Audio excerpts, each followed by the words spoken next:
천지와 천지를 만드신 하나님 아버지를 내가 믿사오며 그 외아들 우리 주 예수 그리스도를 믿사오니 이는 성령으로 잉태하사 동정녀 마리아에게 나시고 본디오 빌라도에게 고난을 받으사 십자가에 못 박혀 죽으시고 장사한 지 사흘 만에 죽은 자 가운데서 다시 살아나시며 하늘에 오르사 전능하신 하나님 우편에 앉아 계시다가 저리로서 산자와 심판하러 오시리라. 성령을 믿사오며 거룩한 공회와 성도가 서로 교통하는 것과 죄를 사하여 주시는 것과 몸이 다시 사는 것과 영원히 사는 것을 믿사옵나이다. 아멘. 찬송가 214장, 통일 찬송가 349장 찬송 후에 서영순 권사님 기도해 주시겠습니다.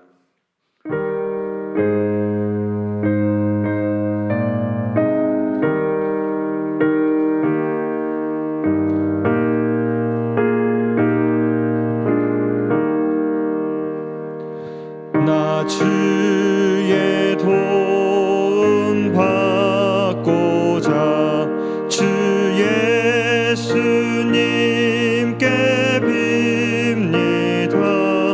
그 구원 허락하시사 날 받아주소서.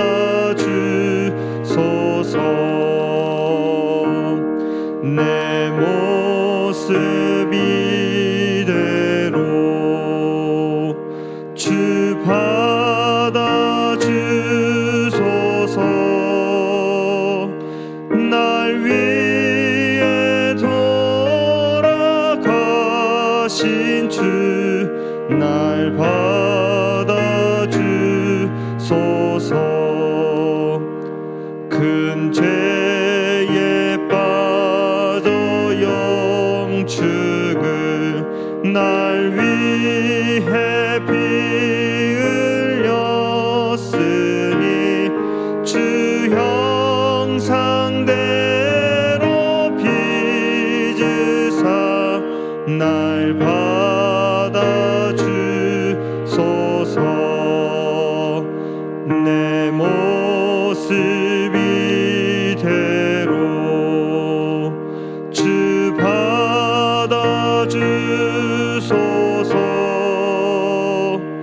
날 위해 돌아가신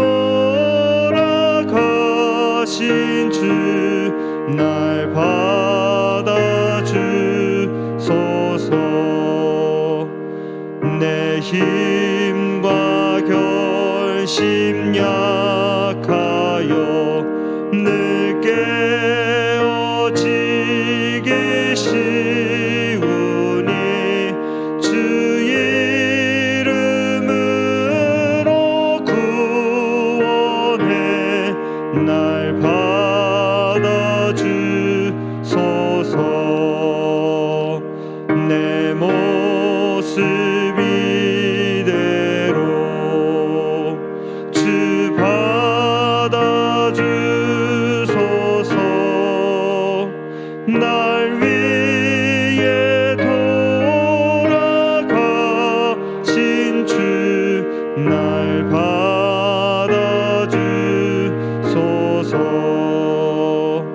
내 주님 서신 발 앞에 나 꿇어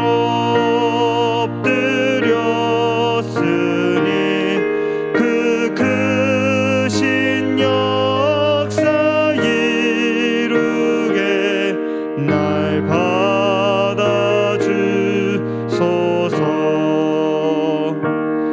내 모습 이대로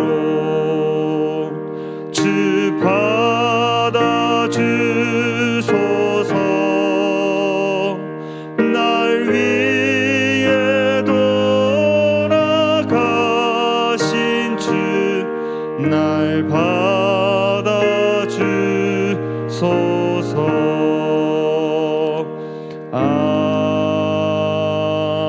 아멘. 다 같이 위해 기도 드리시겠습니다. 우리를 죄악에서 구원하신 하나님 아버지, 크신 은혜와 사랑을 감사를 드립니다. 어렵고 강팍한 세상에서 하나님의 자녀가 살아가는데 넘어지고 쓰러집니다. 세상은 살얼음판 같습니다. 우리가 넘어지고 쓰러질 때 우리를 붙잡아 주소서. 삶이 지치고 힘들 때 하나님 바라봅니다. 우리는 하나님 아버지의 뜻을 이루기 위한 삶인데 때때로 좌절합니다. 넘어집니다. 우리를 인도하소서. 우리를 통하여 아버지의 뜻을 이루소서. 주님만 바라봅니다. 하늘 소망 갖게 하소서. 영원한 그 나라를 사모합니다. 고통 근심 없는 곧 영원한 나라를 사모합니다. 교회가 회복되게 하소서. 우리의 신앙이 회복되게 하소서. 잃은 양을 찾게 하소서. 코로나가 속히 종식되어서 하나님의 말씀으로 우리가 돌아갈 수 있도록 도와주시옵소서. 사랑으로 서로의 허물을 덮는 우리 성민교회가 되게 하소서. 세우신 목사님에게 하나님의 은혜와 성령의 충만함을 허락하셔서 강대상에 세울 때마다 사람의 모습이 아니라 하나님이 들어쓰시는 귀한 목사님 되게 도와주시옵고, 귀한 목사님 말씀을 아버지 전하실 때 하나님의 능력과 권능이 임하고 듣는 심령들의 마음의 문이 열리게 도와주시옵소서. 우리 이혜준 목사님이 재단을 이끌어 나갈 때 때때로 힘든가 때때로 어려움이 많습니다. 그때마다 하나님 기도할 때 하나님께서 위로하시고 힘주시옵고 용기를 부어주시옵길 원하고 기도합니다. 성민적 교회를 통해서 하나님의 크신 뜻을 이루시옵길 원하며 예배를 받아 주시옵소서. 영광 받아 주시옵소서. 우리를 구원하신 주 예수 그리스도 이름으로 감사하며 기도드리오나이다. 아멘.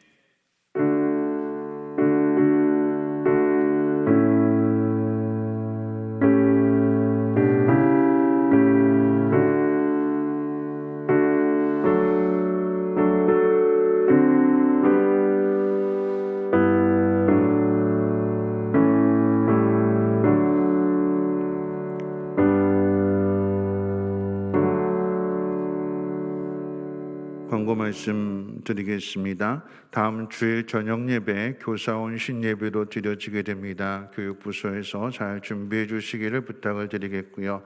오늘 정부에서 거르두기 2.5단계 동일하게 2주간 연장한다고 합니다. 10%만 해당되기 때문에 인원에 대해서는 달라지는 게 없는 것 같아요. 자세한 내용은 문자를 통해서 예배 전에 안내해 드리도록 하겠습니다. 겨울 수련회 청소년부와 청년부 수련회 있으면 기억해 주시고, 비대면이지만 학생들이 하나님 말씀을 잘 배워서 다음 세대를 이어갈 수 있는 귀한 일꾼들로 성장하는 일에 마음 써주시고 기도해 주시기를 부탁드리겠습니다. 하나님 말씀 보시겠습니다. 시편 76편 1절로 12절 말씀.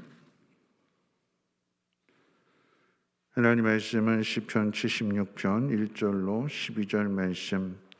우리 한 절씩 교독으로 읽도록 하겠습니다. 제가 가진 성경으로 857페이지. 하나님은 유다에 알려지셨으며 그의 이름이 이스라엘에 크시도다.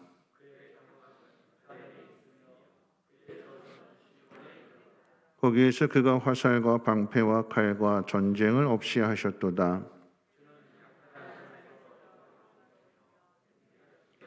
마음이 강한 자도 가진 것을 빼앗기고 잠에 빠질 것이며 장사들도 모두 그들에게 도움을 줄 손을 만날 수 없도다.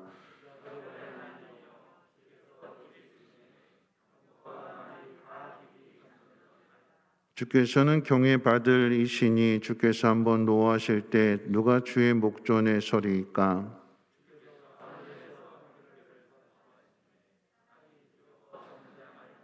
곧 하나님이 땅의 모든 온유한 자를 구원하시려고 심판하러 일어나신 때로다.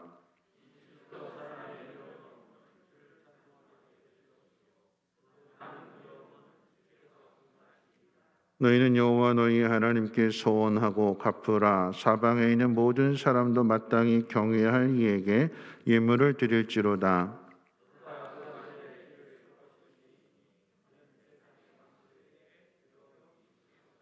아멘.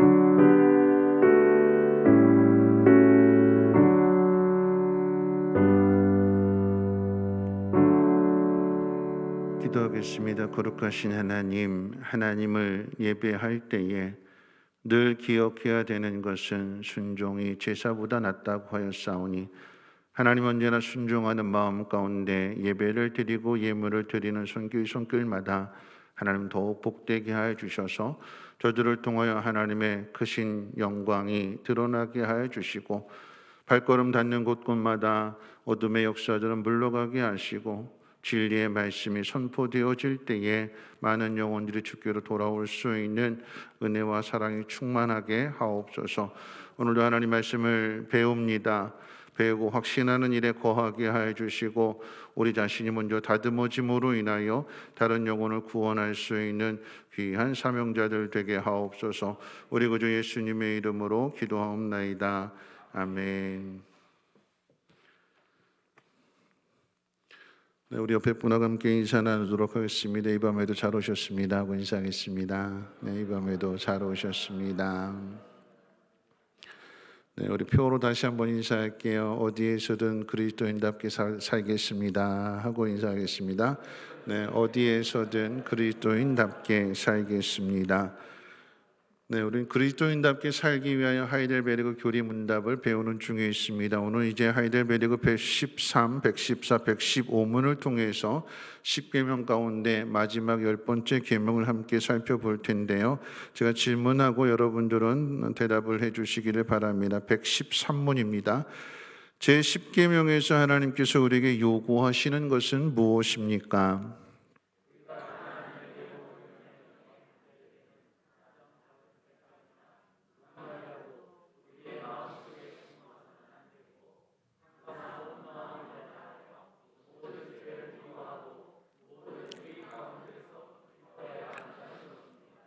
십계명에서 우리에게 요구하는 것은 온 마음을 다해서 모든 죄를 미워하고 모든 의를 행함으로 기뻐하는 삶을 살라라고 하는 것입니다. 자, 114문입니다.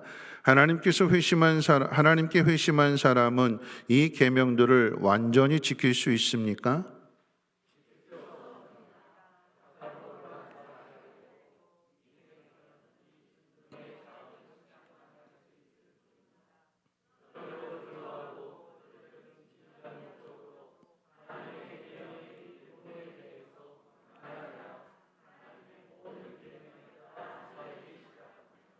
네, 우리가 구원받은 증거는 완벽하기 때문에 구원을 받은 것이 아니라 하나님 우리를 구원하셔서 그 완성을 향하여 우리를 다듬어 가시는 거죠. 시작하게 하시니가 마치신다고 하셨기에 하나님께서 우리를 그렇게 만들어 가시는 거예요. 거기에 대한 소망과 바람을 가지고 우리가 살아가는 것입니다. 자, 115문입니다. 만일 아무도 이 생에 있어서 십계명을 완전히 지킬 수 없다면 어찌하여 하나님이 십계명을 그렇게 엄격하게 선포하셨습니까?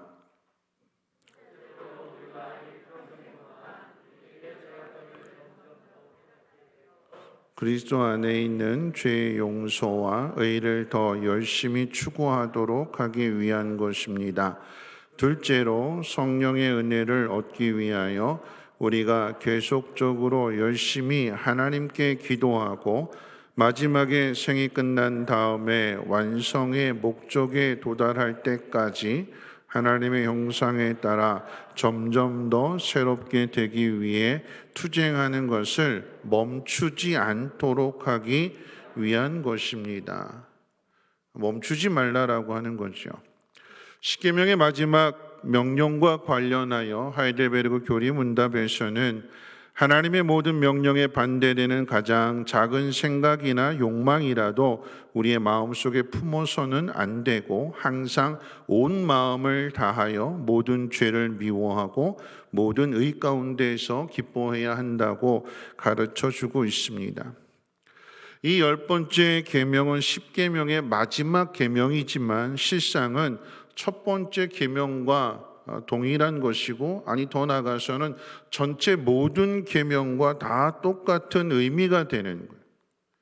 왜냐하면 이 계명을 통해서 이스라엘 백성의 온 마음을 하나님께서 요구하시기 때문에 그러합니다. 하나님이 우리에게 명령을 하실 때 그 계명을 우리가 지킬 때 그냥 대충 건성으로 마음의 일부분만을 가지고 하나님 말씀을 지킬 수 있을까요? 아니죠. 여러분, 순종이라고 하는 것은 100% 순종을 얘기하는 거예요. 그러니까 우리가 하나님 앞에 순종한다라고 하는 것은 온 마음을 다하여 하나님의 계명을 지켜야 되는 거죠. 창조주이시고 전능자이신 그 하나님의 명령인데 어찌 우리가 감히 그 말씀을 가감한다거나 취사 선택해가지고 이건 내가 할 수 있는 것이고 내가 할 수 없는 것이고 어떻게 그럴 수 있을까요? 하나님의 명령이기 때문에 우리는 그 명령을 지키는 백성으로서 온 마음을 다하여 하나님의 말씀을 지켜야 되는 것이고 하나님은 우리에게 온 마음을 요구하신다라고 하는 것입니다. 그런 의미에서 오늘 우리가 문답한 114문은 십계명 전체를 다시 돌아보게 하는 거예요. 이 114문에서 그리스도인들이, 하나님 백성들이 이 계명을 완전하게 지킬 수 있는지를 묻고 있습니다. 답이 뭘까요? 하나님 명령을 우리는 다 100% 완벽하게 지킬 수 있을까요? 모세의 율법에 더하여 예수님 뭐라고 말씀하셨는가? 간음하지 말라라고 했을 때 다른 여인에 대한 생각만 가지고도, 살인하지 말라라고 하는 계명과 더불어서는 누군가를 미워하는 마음, 나가라 하는 어떤 욕, 비판, 험담, 이런 것만 해도 이미 살인죄를 저지른 것이라고 말씀하시는데 과연 우리가 이 계명을 100% 다 지킬 수 있노라고 자신 있게 대답할 수 있을까요? 없지요. 답은 없습니다입니다. 아무리 거룩한 사람이라도 단 한순간도 탐내지 않고는 살 수가 없습니다.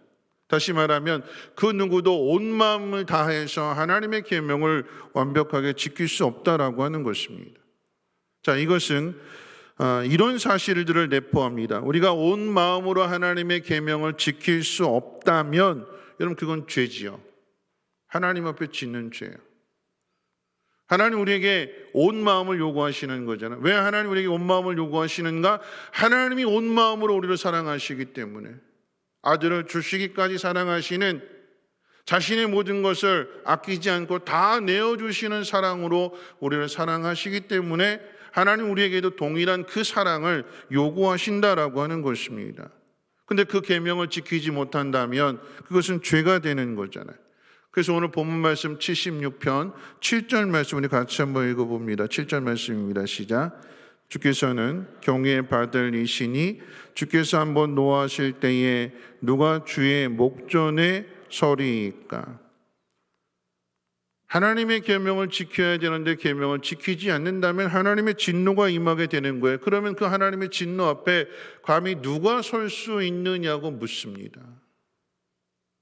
여러분, 시내산에서 이스라엘 백성들이 시내산 위에 있는 하나님의 그 영광의 임재를 보면서 두려워서 못 갈 테니까 네가 대신 가서 하나님 말씀 듣고 우리에게 전해다오 그러는 거잖아요. 감히 두려워서. 이사야조차도, 예레미야 선지자조차도 하나님의 음성을 듣고 하나님을 뵙는 것에 대하여 두려워하면서 내가 죽게 되었다, 내가 화가 되었다 이렇게 말하잖아요. 하나님 앞에 설 수 있는 사람이 누가 있을까요? 더군다나 하나님 앞에 죄를 범하고 온 마음을 요구하시는데 하나님 앞에 온 마음을 들이지 못한 죄인들이 어떻게 하나님 앞에 설 수 있는가라고 하는 것입니다. 타락한 본성을 가진 우리가 온 마음으로 하나님의 말씀을 지킬 수 없다는 것은 하나님도 알고 계십니다. 그런데 그렇다고 해서 쟤네는 수준이 요만큼이니까 요만큼만 요구해야지. 교회 안에서는 그럴 수 있어요. 초보자이기 때문에 바울이 고백한 것처럼 단단한 음식을 줄 수 없어서 부드러운 음식을 줄 수는 있어요. 유아기이기 때문에. 그런데 하나님은 우리에게 있어서 요구하실 때 수준을 이렇게 확 낮춰가지고 요구하시지 않습니다. 10계명 다 지킬 수 없으니까 쟤는 1계명만 지키라고 해야지, 쟤는 2계명만 지키라고 해야지. 하나님께서 그렇게 하나님 말씀의 수준을 우리의 형편에 맞춰서 낮추시는 것이 아니라 하나님이 요구하시는 자리까지 정하시고 우리를 그렇게 끌어올리시는 거예요. 우리가 지킬 수 없다는 것도 알지만 그럼에도 불구하고 하나님 말씀을 통해서 우리를 다듬으시고 훈련하셔서 하나님이 원하시는 그 자리까지 우리를 인도해 가신다라고 하는 것입니다. 눈 감아 주시지 않는다라고 하는 얘기예요. 오늘 우리가 읽은 본문 말씀 8절과 9절도 한번 같이 한번 읽어볼까요? 8절 9절 말씀입니다. 시작. 주께서 하늘에서 판결을 선포하심에 땅이 두려워 잠잠하였나니 곧 하나님이 땅의 모든 온유한 자를 구원하시려고 심판하러 일어나신 때로다. 하나님 재판하시는 거예요? 하나님 판결하시는 거예요? 그러니까 온 땅이 두려워서 잠잠해졌어요. 다 죄인이니까. 근데 그 가운데서 하나님께서 누구를 구원하시는가? 땅의 모든 온유한 자를 구원하시려고 심판하러 일어나셨대요. 누구를 구원하신다고 그랬어요? 땅의 모든 온유한 사람. 자, 그러면 그 사람들을 구원하신다고 했는데 그럼 저와 여러분들은 온유한 사람들일까요? 온유해요? 하나님이 온유한 사람, 땅에 있는 모든 온유한 사람들을 구원하신다라고 했을 때에 그러면 우리의 자격과 조건을 따져봤을 때 그러면 하나님의 조건에 맞는 그 온유함을 우리가 갖추고 있는가? 갖추고 있을까요? 그럼 우리는 구원 못 받는 걸까요? 여러분, 이 땅 가운데 가장 온유한 사람, 하나님 말씀을 온 마음을 다해서 온전하게 지킬 수 있는 사람은 단 한 사람밖에 없죠. 누굴까요? 예수님이죠. 예수. 우리가 할 수 없는 것을 아세요. 할 수 없는 것을 아시는데 그렇다고 말씀드렸던 것처럼 그 수준을 확 낮추시는 게 아니라 하나님이 정하신 그 수준, 온유한 모든 온유한 사람을 구원하시는 것이 이것이 하나님의 조건이라면 그럼 하나님께서 우리를 어떻게 구원하시는가? 우리를 어떻게 온유하게 하실까요? 우리를 어떻게? 어떤 방식으로 하나님 우리를 온유하게 하셔서 우리를 구원하시는 걸까요? 어떻게 해요? 계속해서 다듬으셔서 이렇게 온유하게 하신 다음에 건져내시고 구원하시는 걸까요? 그게 아니죠. 어떻게 구원하실까요? 자, 솔로몬의 지혜를 구하겠습니다. 하나님이 어떻게 우리의 구원을 이루실까요? 온유함을 충족시켜서 우리를 구원하시는 이 조건 어떻게 하실까요? 예수 그리스도와 하나가 되게 하시는. 예수님이 이 땅에 오셔서 우리의 죄를 사하시고 뭐라고 말씀하셨어요? 나는 온유하니 내게로 와서 나와 함께 멍에를 메고 나에게서 배우라 그러셨잖아요. 그러니까 예수님과 함께 멍에를 메는 거예요. 다시 말하면 예수님과 우리가 하나가 되어질 때에 예수님의 온유함이 우리에게 전가되어지게 되는 것이고 예수님이 행하시는 그런 모든 일들 우리와 연합되어져 있기 때문에 우리를 예수님이 일하시는 그런 방식으로 우리를 만들어 가시고 가르쳐 주시고 다듬어 가심으로 인해서 그래서 우리가 구원의 완성까지 나아가게 된다라고 하는 것입니다. 우리가 지난번에 32주일에서 86문에 살펴보았던 내용입니다. 이런 내용인데요. 우리가 우리 자신의 어떤 공로도 없이 그리스도를 통하여 오직 하나님의 은혜로 우리의 비참에서 구원받았다면 우리는 왜 여전히 선을 행해야 합니까? 이렇게 질문해요. 구원받았다면 그럼 끝이지 뭘 또 선을 행해야 되느냐라고 하는 질문이에요. 여기에 대한 답이 준비됐나요? 보이세요? 네, 한번 읽어볼까요? 그러면 시작. 그리스도 때문입니다. 그리스도께서 당신의 피로 우리를 구속하시고 당신의 성령으로 우리가 새롭게 되어 하나님의 형상이 되도록 하셨으므로 우리는 우리의 전생애에서 하나님의 은혜에 대해 감사를 드리고 우리를 통하여 하나님께서 찬양받으시게 하고 또한 믿음의 열매를 통하여 우리의 믿음을 증거하고 우리의 경건한 생활을 통하여 우리의 이웃이 그리스도께로 돌아오도록 해야 합니다. 하나님이 우리에게 맡겨주신 사명을 통해서 우리가 다듬어지게 되는 거예요. 아, 구원받았으니까 더 이상 선을 안 해도 된다. 그것이 아니라 하나님 우리에게 맡기시는 그 일들을 통해서 또 하나님께서 우리에게 명령하시는 그 일들을 통해서 우리가 다듬어지고 내 자아를 죽이고 오늘 찬양처럼 나는 죽고 그리스도만 살 수 있는 그런 삶을 사명 가운데 맡기신 일들 가운데 직분 가운데 이것을 자꾸 훈련하면서 우리도 예수님을 닮아가게 하시는 거예요.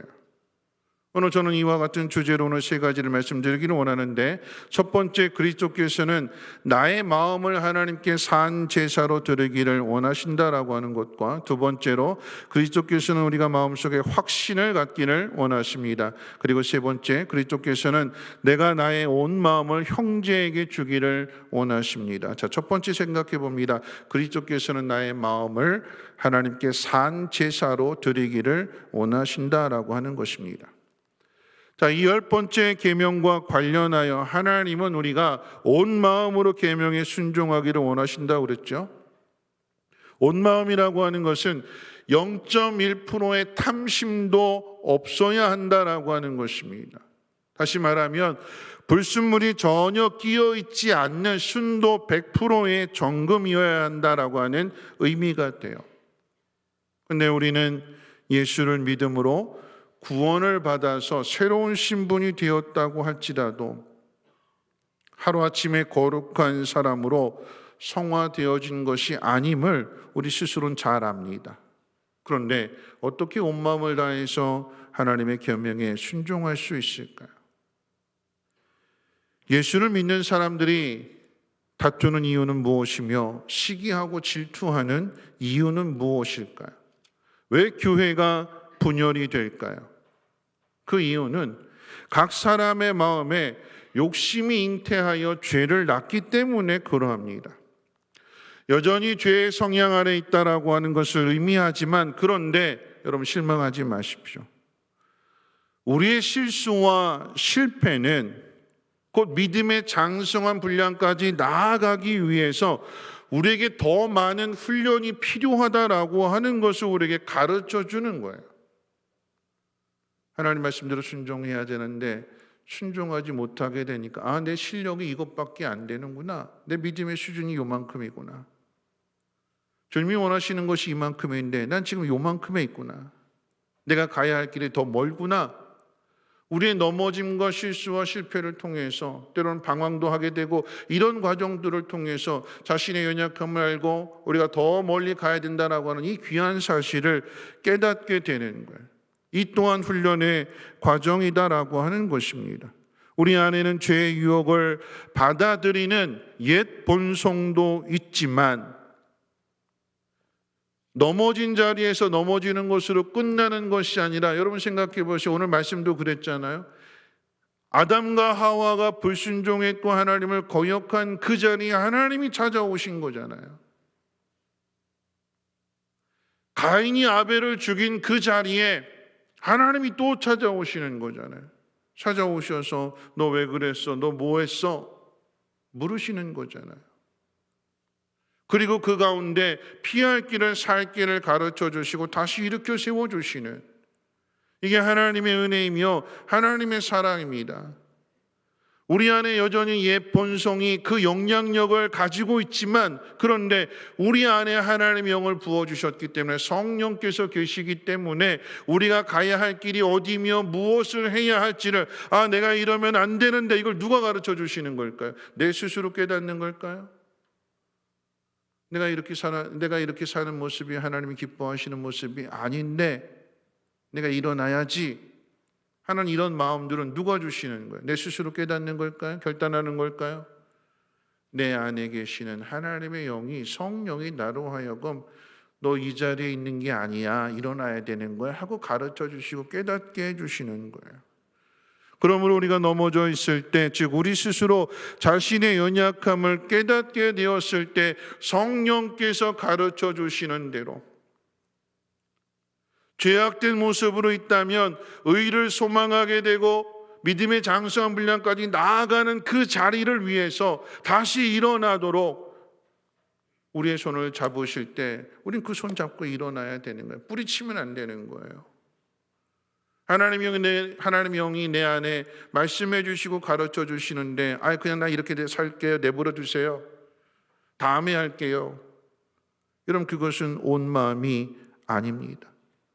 넘어진 자리에서 일으킴을 받은 사람, 자신의 죄로부터 하나님이 건져주시는 그 은혜를 경험한 사람은 바울과 같이 이전의 모습과는 다른 모습으로 신앙의 삶을 살아야 합니다. 계명을 지키는 일에 그저 습관적이나 형식주의가 되어서는 안 됩니다. 오늘 낮에도 말씀드렸던 것처럼 예배가 습관적이어서는 안 돼요. 헌금이 습관적이어서는 안 돼요. 헌금은 신앙으로 하는 거라고 그랬어요. 그럼 11조 같은 거 생각해 보세요. 하나님은 우리에게 아들을 주셨는데 갑자기 11조에서 또 의아하시는데 한번 생각해 보세요. 하나님 우리에게 아들을 주셨는데 우리는 11조 할 때 이거 세금을 뗀 거를 드려야 되는가 아니면 세금 전에 정산해야 되는가 뭐 이런 거 자꾸 계산하잖아요. 하나님 앞에 드리는 게 목적이지 내 삶을 먼저 생각하게 되는 것은 이건 온전한 신앙이 아닌 거죠. 여러분, 헌금은 신앙으로 드리는 거예요. 예배도 신앙으로 드려야 돼요.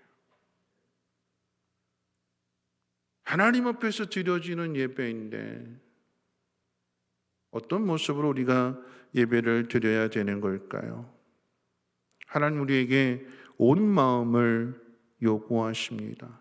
왜 우리에게 온 마음을 요구하시는가? 하나님이 그 아들을 이 땅에 보내셨고 그 아들이 자신의 생명을 내어주시고 우리 죄를 다 씻어주시고 그리고 우리 안에 나의 주인이 되셨기 때문에 죽음에서 나를 건져내셨고 나에게 영원한 생명을 주셨음으로 인해서 나는 여러분 그냥 내버려 두었으면 나는 어떻게 되는 거예요? 하나님 나를 건져주시지 않았으면 나를 부르시지 않았으면 나를 택하시지 않았으면 나 어떻게 되는 거지요? 나 죽는 거잖아요.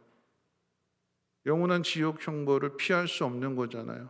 한 길밖에 없는 거잖아요. 멸망의 길밖에 없잖아요. 근데 거기서 나를 건져내셨어요. 어떻게 건져내셨어요?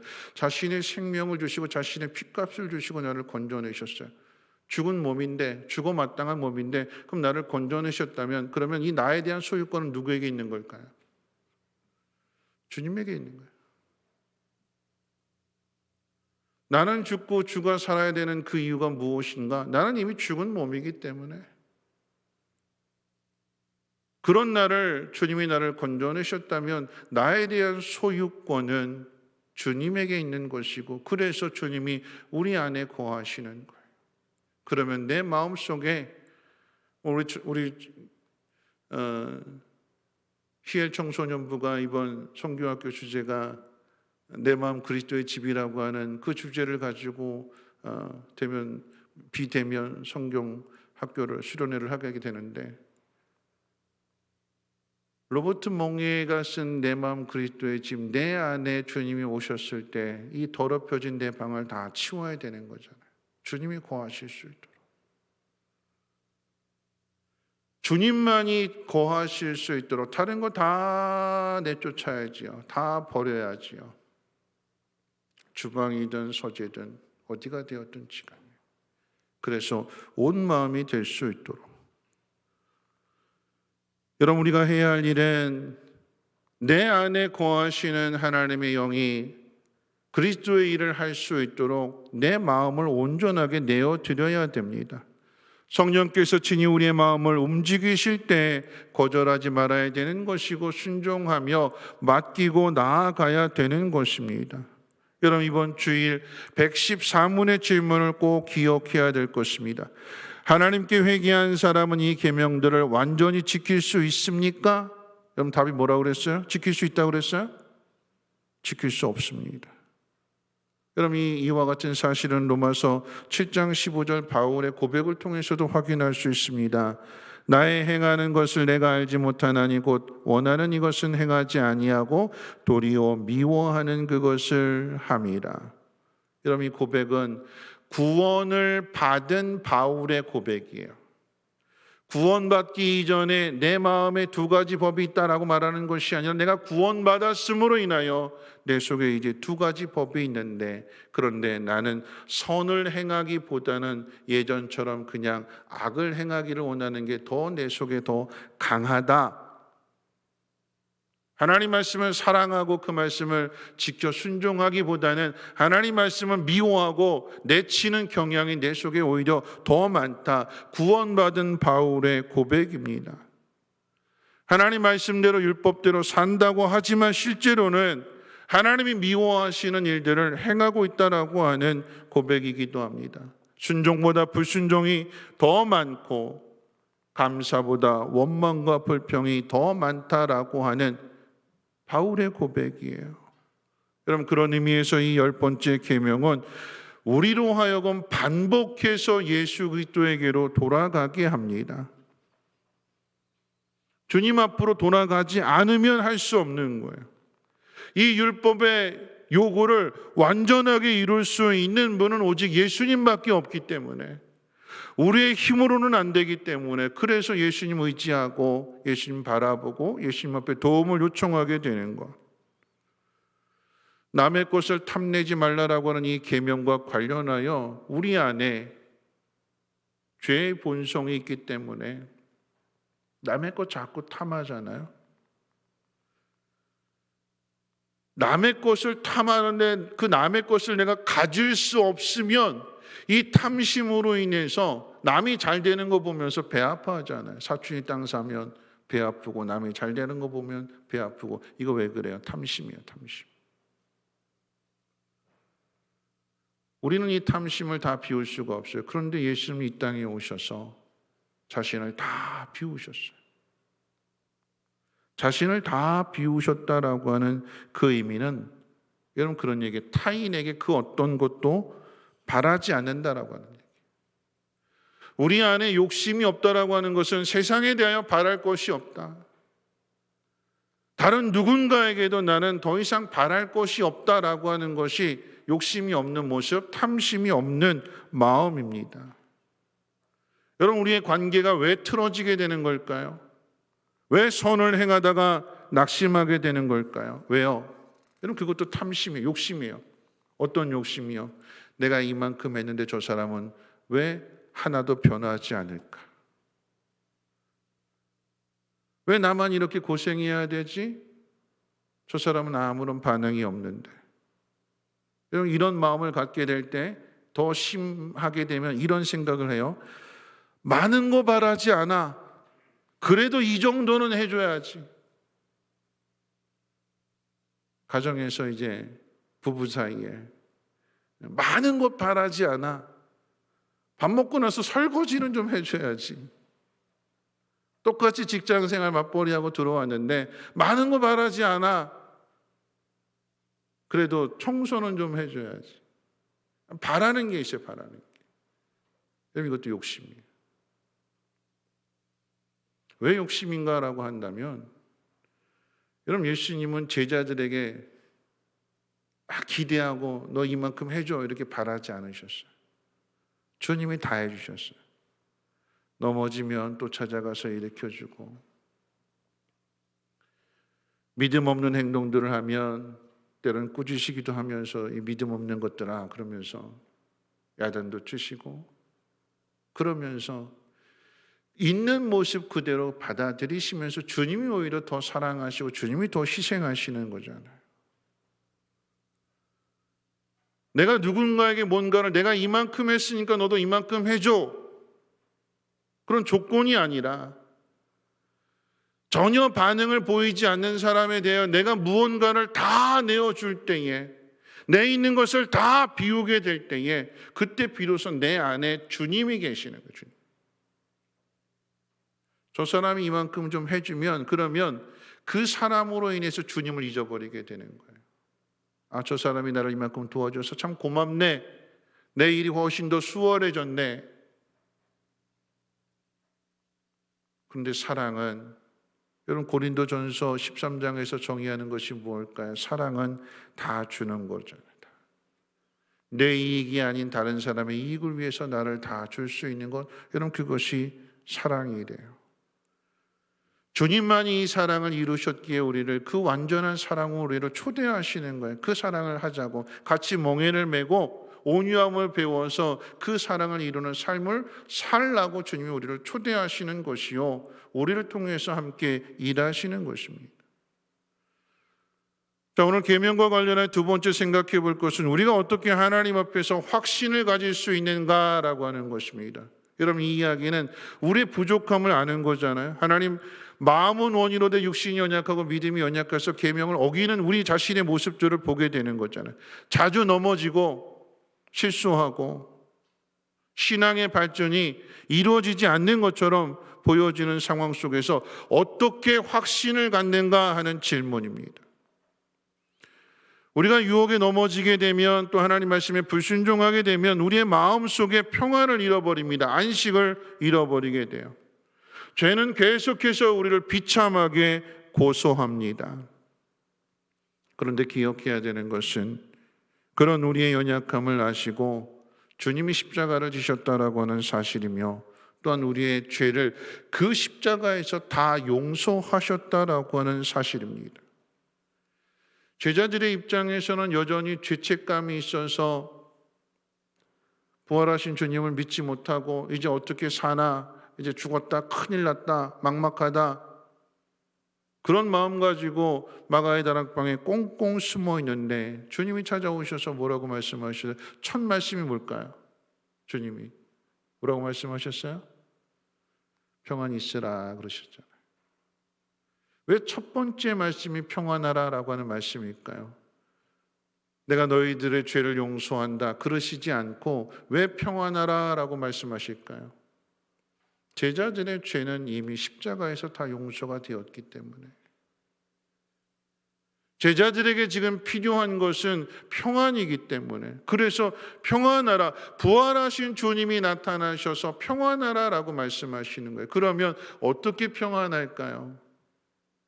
평안하라고 하셨으니까 평안해야지, 평안해야지. 마가의 다락방에 꽁꽁 숨어서 그러면, 되새기면, 되뇌이면 그럼 평안해질까요? 아니지. 어떻게 해요? 문을 열고 나가야 돼요. 평안하라라고 말씀하셨으니까 그 주님의 말씀을 믿고 꽁꽁 걸어 잠궜던 그 문을 열고 박차고 일어나서 세상으로 나가야 되는 거예요. 세상이 여전히 예수 믿는 사람들을, 이 제자들을 잡아 죽이려고 위협하는 그 상황들 속에서 매를 맞고 감옥에도 갇히기도 하지만, 그런데 하나님의 영이 그 속에 거하시고 가야 할 길을 가르쳐 주시고 말해야 될 것을 말하게 하심으로 인해서 세상을 두려워하지 않고 담대하게 내가 사람을 두려워하랴 하나님을 두려워하랴. 여러분, 그게 평안이잖아요. 평안. 전에는 무서워서 말도 꺼내지 못했는데 계집종 말 한마디에도 부인하고 도망가 버렸는데, 이런 베드로가 평안하라라고 하시는 이 말씀을 가지고 문을 열고 나갔더니, 복음을 전했더니 환난을 당하고 핍박을 당함에도 불구하고 이 마음속에 주님이 주신 평안함은 깨어지지 않고 사라지지 않고 여전히 그 속에서 더 강하게 역사하더라라고 하는 얘기예요. 누가 도우시는 거예요? 믿음으로 나아가는 자를 성령께서 붙들어 주시고 지켜주시고 위로해 주시는 거잖아요. 여러분, 이와 같은 사실을 요한은 이렇게 묘사를 했어요. 요한일서 3장 19절 말씀 가운데 보면 이런 말씀이 있습니다. 이로써 우리가 진리에 속한 줄을 알고 또 우리 마음을 주 앞에서 굳세게 하리니. 하나님의 말씀은 절대적인 진리의 말씀입니다. 그런데 우리의 노력은 상대적입니다. 우리의 마음은 아직 하나님의 이름을 높이는 일에 그렇게 온전하지 못합니다. 그래서 계명을 지키기에 연약한 모습을 보이게 됩니다. 그리고 이런 일들로 인하여 구원받은 사실을 의심하기도 하지만, 그런데 중요한 것은 우리가 충분히 의심할 수 있어요. 내가 구원받은 게 맞나? 내가 하나님 백성 맞나? 저도 내가 목사가 맞나? 우리 장로님들 그러잖아요. 내가 장로가 맞나? 맞아요. 이런 고민과 이런 의심을 오래도록 하도록 하나님께서 내버려 두지 않으세요. 다시 가르쳐 주시고, 너 맞아. 일어나. 가자. 왜 여기 있어? 그대로 내버려 두시지 않으세요. 찾아오셔서 다시 이렇게 세워주시고 다시 초대하시는 거예요. 이와 같은 과정들, 우리가 넘어지는 일들요, 창피하지 마십시오. 누구나 다 넘어지, 사람 다 똑같아요. 목사라고 다르지 않아요. 근데 그렇게 넘어진 것을 통해 하나님께서 뭘 깨닫게 하시는가? 앞서 말씀드린 것처럼 아직 멀었구나.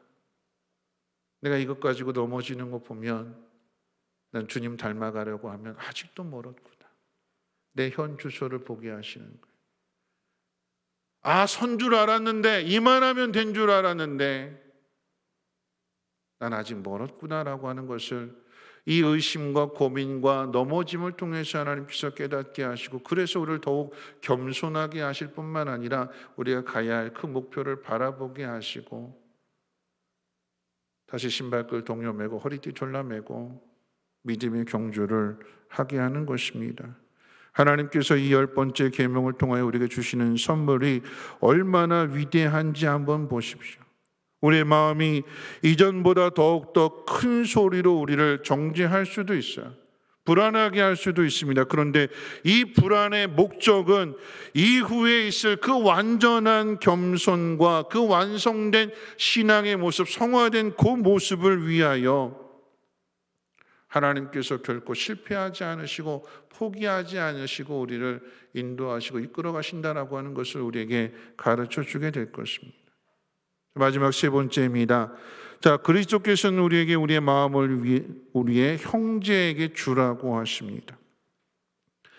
완전함과 온 마음을 향해 나아가는 것이 우리의 인생의 목표라고 한다면 우리 안에 있는 이 욕심을 죽이는 일에 우리는 집중해야 됩니다. 죄는 나를 높이는 거예요. 사단은 우리를 유혹할 때 자신의 종을 만들기 위해서 절대 너 이거에서 나를 높여라 이렇게 유혹하지 않아요. 누구를 높일까요? 유혹에. 선악과 따먹으면 누가 잘 된대요? 네가 잘 되는 거야. 네가 하나님 같이 되는 거야. 나를 높이게 하는 거야. 마귀의 유혹은 항상 나를 먼저 생각하게 하고 나를 높이게 합니다. 하나님을 높여야 되는데 하나님 높이지 않고 자기를 높이게 하는 것, 여러분 그것이 죄입니다. 나를 중심으로 생각하게 하고 나를 중심으로 행동하게 합니다. 욕심이라고 하는 것은 나를 높이는 행동입니다. 그래서 이 욕심 때문에 남의 것을 탐하게 되는 것이고 남의 것을 빼앗는 것입니다. 다른 사람의 마음이야 어떻든지 간에 나만 좋으면 된다라고 하는 것, 그것이 욕심이고 탐심입니다. 그런데 예수님은 이 마음을 뒤집으셨어요. 이 땅에 오셔서 보여주신 삶의 모습 가운데 그 어디에도 예수님은 없습니다. 하나님과 하나님께서 맡기신 사람들만 있습니다. 고린도전서 13장 아까도 말씀드린 것처럼 사랑은 내 유익을 구하는 것이 아니라 다른 사람의 유익을 구하는 것으로 정의를 했어요. 다른 사람의 유익을 구하기 위해서는 다른 사람에게 관심을 가져야 되는 거예요. 내가 다른 사람에게 내 온 마음을 주기 위해서는 첫 번째 필요한 것이 관심입니다. 관심. 관심의 뜻이 뭘까요? 자세하게 지켜보고 그 사람을 자세하게 살펴보고 그 사람을 내 마음속에 두는 것, 이것이 관심이에요. 사랑은 관심입니다. 관심을 가짐으로 인해서 그 사람이 원하는 것이 무엇인가, 필요한 것이 무엇인가 내 마음속에 두었기 때문에, 무겁게 받아들였기 때문에, 마치 부모가 자식을 위해서 자식이 원하는 것 들어주기 위해서 온 신경을 다 쓰고 있는 것처럼, 여러분 그게 사랑이에요. 사랑. 그 사람에게 필요한 것들을 채워주는 것. 여러분 우리가 진정으로 이 10번째 계명에 복종하려고 한다면 먼저 우리 자신의 모습을 살펴보아야 됩니다. 공동체 안에서 우리는 서로에게 관심을 갖고 있는지 아니면 등을 돌리고 있는지 보아야 됩니다. 겉으로는 아무런 문제가 없어 보이지만 종종 우리가 우리 지체들을 대하게 될 때에 차갑게 대할 때가 있어요. 등을 돌릴 때가 있어요. 여러분 등을 돌리면 안 보여요. 같이 마주봐야 서로가 보이는 거지 등을 돌리게 되면 상대방에 대해서 볼 수 없습니다. 마음을 닫는다면 내 안에 사랑이 들어올 수 없습니다. 사랑은 주는 거라고 그랬어요. 마음이 있는 곳에 물질도 있는 것이기에 먼저 마음에 대한 그 형제를 생각하게 되면, 형제를 마음에 담아두게 되면, 그 마음 속에 형제가 가득하게 될 때에 말과 혀가 아닌 마음과 마음으로서의 사랑을 전하게 됩니다. 이 일에 선한 의도를 가지고 실천하지만, 그런데 또 우리는 얼마 지나지 않아서 넘어지지요. 왜 넘어질까요? 상대방의 반응 때문에 그래요. 그런데 만일 상대방에 따라서 선이 이루어지는 것이라고 한다면 예수님은 십자가의 자리까지 가실 필요가 없어요. 제자들이 요만큼 따라와주고 요만큼 일을 같이 해주고 거들어주고 십자가를 골고다까지 좀 매가고, 그래서 그런 제자들을 향해서 십자가를 지시는 것이라고 한다면 주님이 십자가를 지실 필요가 없는 거예요. 상대방의 반응을 보고 십자가를 지는 것이라고 하면 굳이 십자가까지 가실 이유가 없는 거예요. 아무도 그 기대에 부응하는 사람이 없기 때문에. 근데 주님은 상대방에게 어떤 반응을 요구하시는 것이 아니라 주님이 가셔서 십자가를 지셨어요. 자격이 없는데, 조건이 없는데 주님이 십자가를 지셨습니다. 사랑은 상대방의 반응이 아닌 하나님을 닮아가는 것이요 예수님을 닮아가는 일입니다. 하나뿐인 독생자를 주는 것이며 자신의 생명을 내어주는 것입니다. 예수님은 죄인들을 위해서 자신을 주셨습니다. 우리로서는 그 사랑을 할 수 없기에 우리 안에 오셔서 우리와 함께 한 걸음씩 한 걸음씩 동행하시면서 그 사랑의 자리로 우리를 초대하시고 인도하시는 거예요. 하나님께서 우리에게 너의 온 마음을 달라고 요구하시면서 가르쳐 주시고 그 수준을 알게 하시고 거기에 머물러 있지 않고 다시 깨우쳐 주시고 손잡아 주시고 그 자리까지 하나님이 인도해 가십니다. 나처럼 포기하고 등을 돌리지 않으시고 100번이고 1000번이고 찾아오셔서 말씀해 주시고 다시 의의 길로 인도해 가십니다. 왜 그렇게 인도하시는 걸까요? 왜 그렇게 포기하지 않냐고 찾아오시는 걸까요? 하나님이 나를 사랑하시는데 그렇게 하는 것이 내가 행복해지는 길이기 때문에 하나님이 그렇게 자꾸 찾아오셔서 해라, 네가 해라, 네가 참아라 그러시는 거예요. 하나님이 내가 남을 위해서 하는 것이 내가 희생하는 것 같고 나는 없는 것 같고 손해보는 것 같은데, 그런데 하나님이 나에게 네가 해라라고 명령하시는 것은 그래야 네가 행복한 거야. 그래야 네가 내 마음을 아는 거야. 그래야 내 속에 내가 온전하게 온 마음으로 네 속에 함께 있을 수 있는 거야. 내 모든 것을 다 비우게 될 때, 하나님 명령대로 순종하게 될 때 내 속에 주님이 온전하게 온 마음으로 가득 채워져서, 그래서 내가 기쁘고 세상의 반응하고는 상관없이 내가 즐겁고 내가 행복한 것입니다. 말씀을 정리하겠습니다. 이런 일들을 통해서 내가 깨닫는 나의 부족함이 무엇입니까? 관심을 가져야 되고 지켜봐야 되고 그 형제를 내 마음속에 품어야 되고 그에 필요한 것을 채워주고 공급해줘야 되는데, 그러지 못하는 내 모습을 보면서 내게 부족한 게 뭘까요? 뭐가 부족할까요? 뭐가 결핍되어 있을까요? 사랑입니다. 사랑. 결국은 내가 사랑이 부족하구나. 저 사람이 사랑이 부족한 게 아니라 하나님이 저 사람을 품으라고 하시는데 저 사람을 품지 못하는 내 사랑이 부족하구나라고 하는 것을 깨닫기에, 그럼 어떻게 해야 될까요? 사랑이 어디 있어요? 하나님께 있잖아요. 하나님께 오라고, 하나님을 찾으라고, 하나님이 사랑하라고 하시는데 사랑하지 못한다라고 하는 것은 내 안에 이 사랑이 메말른 것이고 하나님과의 관계도 멀어졌다라고 하는 증표가 되는 거예요. 그러니까 어떻게 해요? 깨닫고 내가 돌아가야 되는 거구나. 그래서 하나님의 사랑으로 내 안에 채워야 되는구나. 그래야 이 사랑을 흘려보낼 수 있는 거구나. 여러분, 우리 자신의 모습을 보게 하는 것입니다. 누구나 다 부족하죠. 다 똑같습니다. 누구 하나 온전한 사람이 없어요. 그런데 그 온전함을 향해서 우리를 하나님께서 가르쳐 주시고 인도해 주시는 거예요. 말씀 맺을게요. 장례식 때 지난 목요일 날 장례식장에 갔다가 이제 오는데 앞에 검은 차가 지나가요. 우리 이주희 전사님하고 똑같은 차가 지나가는데 그 차 뒤에 이렇게 붙여져 있어요. 차 뒤에 뒷면에 뒷유리장에 뭐가 붙여졌을까요? 초보운전 스티커가 붙여져 있는데 여러분 그 예전에 1000만 넘은 그 영화 가운데 극한 직업 아시죠? 그 영화 그걸 패러디해가지고 뒤에다 이렇게 씌워져 있어요. 그게 인상적이어서 제가 한번 눈여겨봤는데 뭐라고 써있냐? 극한 초보. 극한 초보. 근데 그 뒷말이 더 재밌어요. 지금까지 이런 초보는 없었다. 직진인가 후진인가. 저 그거 보고 한참 웃었어요.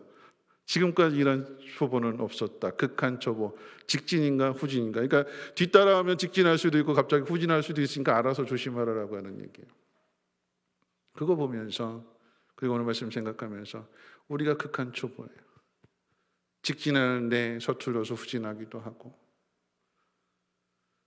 제대로 가야 되는데 여기저기 긁히고 부딪히고 그런데 그렇게 긁힘과 부딪힘을 통해서 내 실수를 알고 부족함을 알고 정신 차리게 되는 것이고 똑바로 가는 거예요. 처음부터 태어나면서 면허증 가지고 태어난 사람 없어요. 배워야 되는 것이고 훈련해야 되는 것이고 많이 하면 할수록 능숙한 사람이 되는 것이고 내가 원하는 목적지까지 편안하게 갈 수 있는 것입니다. 우리는 다 모두가 다 극한 초보들이에요. 잘 배우셔서 우리 안에 온전히 주님만으로 가득해서 주님 원하시는 그 일들을 이루어갈 수 있는 그런 의미에서 우리 함께 찬양하기를 원합니다. 나는 죽고 주가 살고. 오늘 이 찬양을 우리가 하나님 앞에 드리는 믿음의 고백으로 또한 기도로 이 찬양을 드렸으면 좋겠습니다. 이 찬양 드린 후에 우리 주기도문을 마칠 텐데요. 내가 하나님 앞에 드리는 기도라고 생각하고 이 찬양을 불렀으면 좋겠습니다. 우리는 다 부족합니다. 다 똑같아요. 누구 하나 큰 소리 칠 만한 사람이 없어요. 근데 그런 우리를 하나님이 다듬어 가시는데 하나님의 사랑을 부어주셔서 사랑하라고 하십니다. 자꾸 다른 사람을 생각하고 세상을 생각하게 되면 주님이 내 마음에 온전하게 계실 수가 없어요. 다른 사람은 다 잊어버리고 주님만 생각할 수 있는 오히려 냉대를 당하고 핍박을 당하고 어려움을 당하게 될 때에 그럴 때일수록 주님이 내 안에서 살아계시는 것입니다. 이 한 주간도 그런 삶을 살아가게 해달라고 우리 찬양으로 고백합니다. 나는 죽고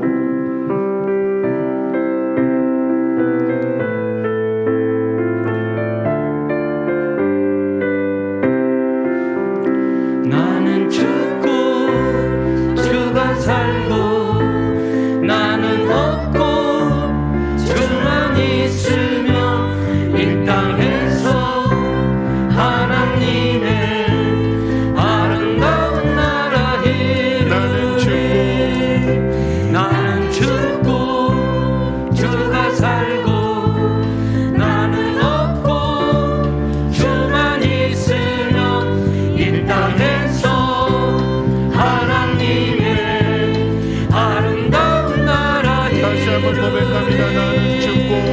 나는 죽고 주가 살고 나는 없고 주만 있으면 이 땅에서 하나님의 아름다운 나라 이루리. 내 안에서 내가 산다면 육체의 열매 맺으며 주가 산다면 성령의 열매를 맺으며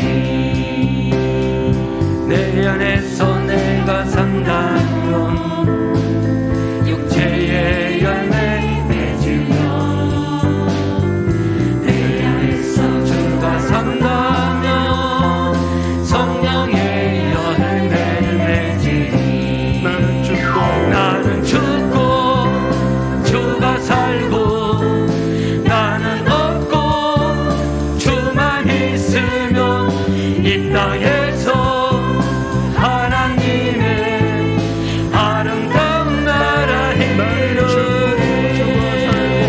나는 죽고 주가 살고 나는 없고 주만 있으면 이 땅에서 하나님의 아름다운 나라 이루리. 나는 죽고 주가 살고 나는 없고 주만 있으면 이 땅에서 하나님의 아름다운 나라 이루리. 나의 안에서 내가 산다면 육체의 열매 맺으며 내 안에서 주가 산다면 성령의 열매를 맺으리. 내 안에서 내가 산다면 육체의 열매 맺으며 내 안에서 주가 산다면 성령의 열매를 맺으리. 나는 죽고 주가 살고 나는 없고 주만 있으면 이 땅에서 하나님의 아름다운 나라 이루리. 나는 죽고 주가 살며 나는 죽고 주가 살며 나는 죽고 주가 살며 주의 나라 이루리. 나는 죽고 주가 살며 나는 죽고 주가 살며 나는 죽고 주가 살며 주의 나라 이루리.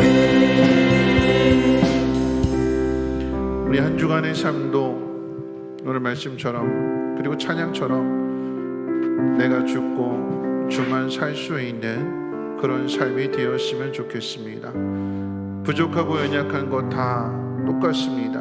그렇기 때문에 우리를 가르쳐 주시고 다시 일으켜 세우시고 믿음의 장성한 분량까지 우리를 인도해 가시는 것입니다. 이 하나님의 이름을 높일 수 있는 한 주간이 되기를 바라고 우리 주기도문으로 예배를 마치겠습니다.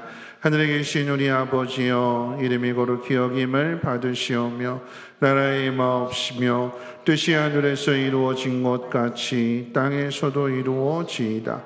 오늘날 우리에게 일용할 양식을 주옵시고 우리가 우리에게 죄 지은 자를 사하여 준 것 같이 우리 죄를 사하여 주옵시고 우리를 시험에 들게 하지 마옵시고 다만 악에서 구하옵소서.